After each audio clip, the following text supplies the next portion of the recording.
Hi guys, so I believe that the most hardest time for people is payday because of the choices you need to make, and the choices that we make on payday will affect our financial journey because it includes money. The money that we receive on payday is the money that we create wealth with. As we have said before on this channel, that it does not matter the amount of money you make, but it's the amount of money you keep and the amount of money you grow at the end of the day. So what should you do on payday so that you can be on the safe side and be at your best in creating wealth for yourself? And in this video, I'm going to give 6 tips that will help you even on payday once you receive that paycheck. Welcome to this week's video.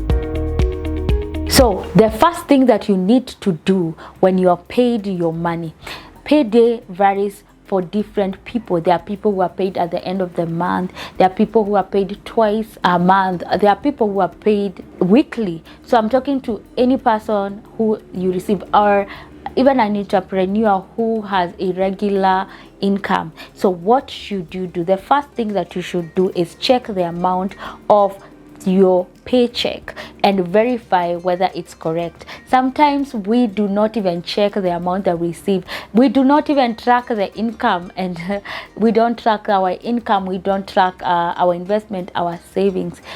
In any financial journey, one tip that is across is tracking. Track is important in our financial journey. So you need to check. One way is tracking your paycheck and tracking the income that is coming by knowing the numbers. Know the numbers.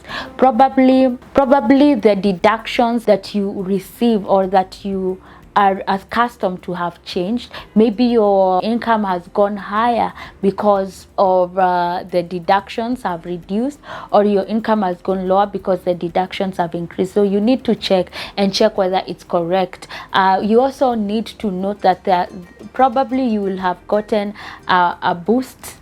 Yes, and probably you don't know, or maybe your account, you have received the money from bad debt for us who are in business, and you have not tracked it, and therefore the number you may thinking the number is higher and you get excited about it. So check your paycheck and ensure that it's correct. Number 2, review your previous budget. Review your previous budget and check for extras and close the budget. Close your previous budget.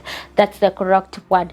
Number 2, close your previous budget. What is closing your previous budget? It means reviewing your budget for last month. Now we are in the month of May, so what you're going to do is sit down and look at your budget for last month, which is the month of April. What were your strengths? What were your weaknesses? Where did you fall? Where did you improve? And what can you maintain so that you can ensure your budget is good at the end of the day. Budgeting is a skill that you get better by practicing. So you need to know where you're failing in terms of the budgeting process, and where it's positive, and where are your strengths in terms of your budget. So to close it off, you need to look if you have an extra income and throw it where you had said probably you do not have the zero-based budgeting system, and there at the end of the month you have extra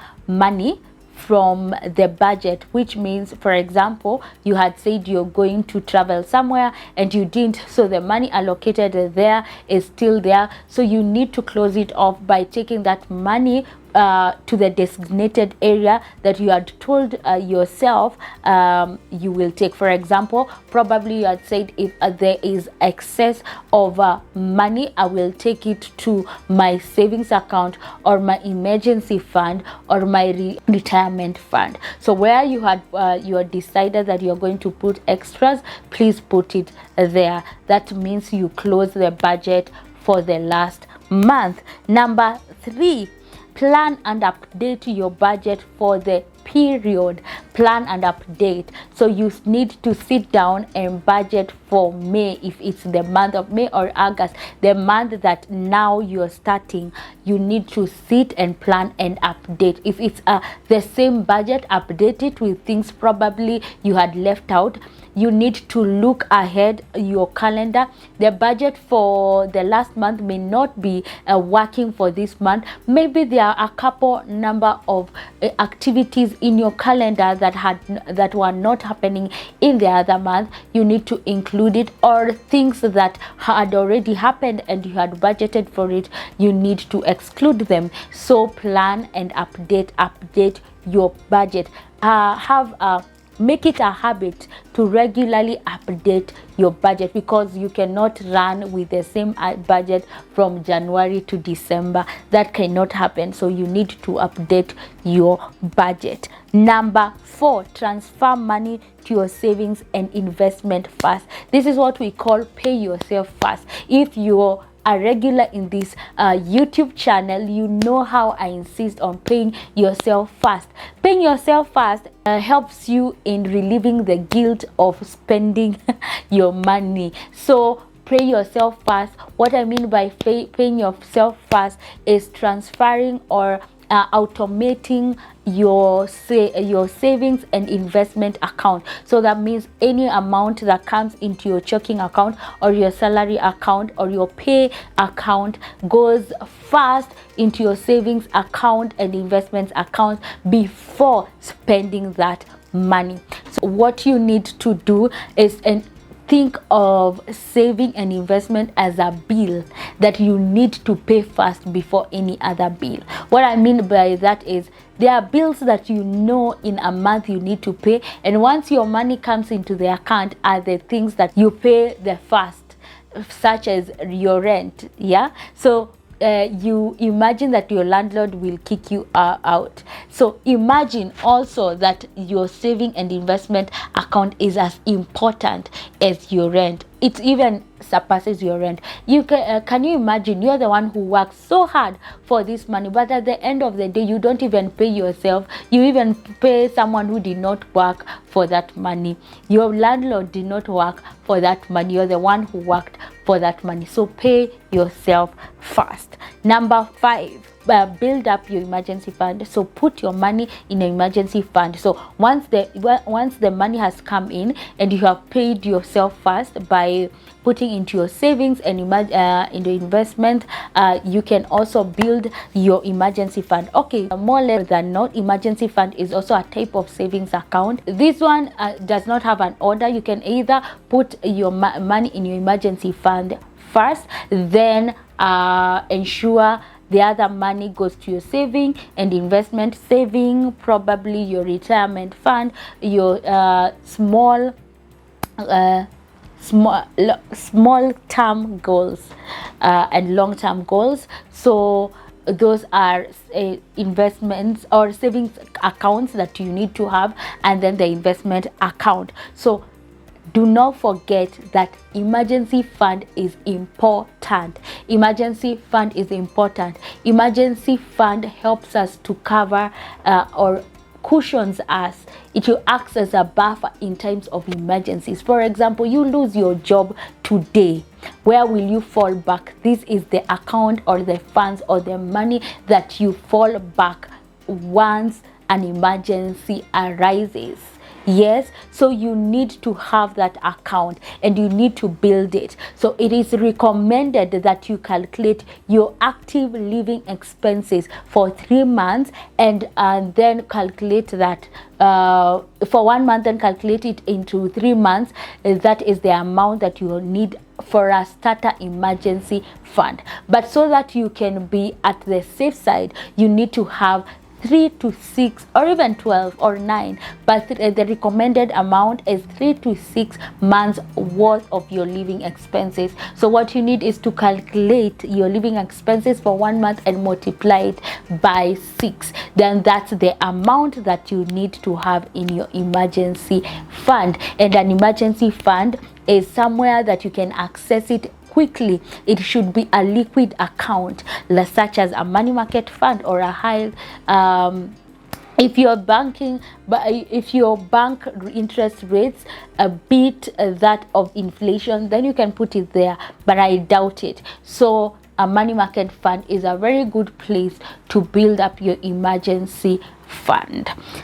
Number 6, make sure your bills and any debt payments are automated and paid. Ensure that your bills and debt payments are automated.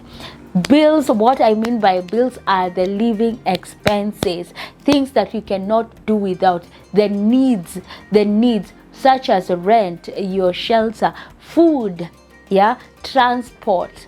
Yes, so these are the things that you need to ensure that they are paid for, and that you have secured them, and and ensure that you can also check with your bank that you can automate them. So once the money comes in, you can put a standing order and say, once the money come in, you can pay my rent. You can go to my rent account, and also probably your utilities. Your utilities are also bills that you need to pay upfront once your money come into your account, and also your debt repayment requirements. So the minimum amount that you need to pay for your debts, the interest rates that you need to pay for your debts every other month, remember to automate them, and remember ensure that they are paid even the day of your pay day, so that later on, after that, you can now enjoy yourself with the money. You can now enjoy yourself, take yourself out and do some entertainment, but don't forget the first 6 things before enjoying or splurging your money. I hope this video helps you, and that you can now build a good payday routine. A good payday routine helps you to be disciplined with your money. So if you know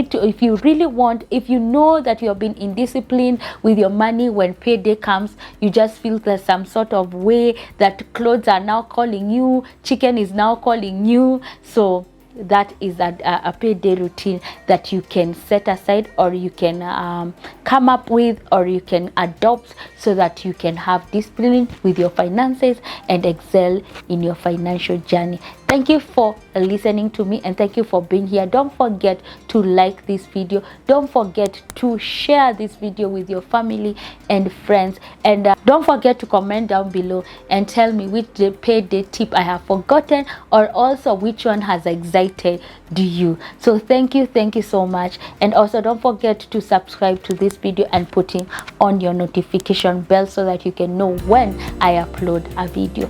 Till next time, let's meet on the next one. Bye.